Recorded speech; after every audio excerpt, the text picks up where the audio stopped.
ప్రపంచంలోనే అతిపెద్ద హిందూ ధార్మిక క్షేత్రమైనటువంటి తిరుమల తిరుపతి దేవస్థానాల ధర్మకర్తల మండలి అధ్యక్షులుగా పనిచేసినటువంటి భూమన కరుణాకర్ రెడ్డి గారు నిన్న మఠాధిపతుల పట్ల స్వామీజీల పట్ల మాట తీరు చాలా బాధాకరం.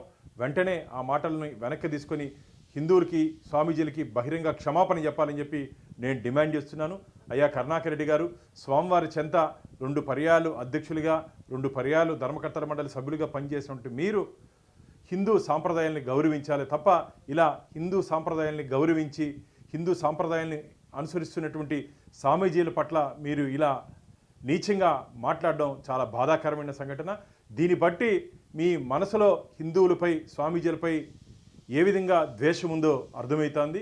కాబట్టి గతంలో గోశాల నుంచి గోవిందుడి వరకు నిత్యం అసత్య అబద్ధపు ప్రచారాలు చేస్తున్నారని చెప్పి స్వామీజీలు అలా మాట్లాడద్దండి అని చెప్పి మీ దగ్గరికి వచ్చే ప్రయత్నం చేస్తే మీరు ఇలా వారి మీద దాడి చేసే విధంగా వారిని భయభ్రాంతులకు గురి చేసే విధంగా మీరు మాట్లాడడం ఇది మంచిది కాదు.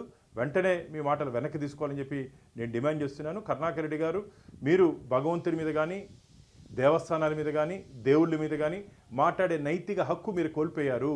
2019 నుంచి 2024 వరకు మీ ప్రభుత్వంలో మీ హయాంలో పూర్తిగా హిందూ దేవాలయాలపై దాడులు, హిందూ దేవతా విగ్రహాలు చెయ్యి ముక్కు నరికివేయడం జరిగింది, పవిత్ర రథాలు దగ్నమవ్వడం జరిగింది. ఇవన్నీ మీ హయాంలో చేసి ఈరోజు టార్గెట్ తిరుమలతో కరుణాకర్ రెడ్డి గారు పనిచేస్తున్నారు. ఇది మంచిది కాదు.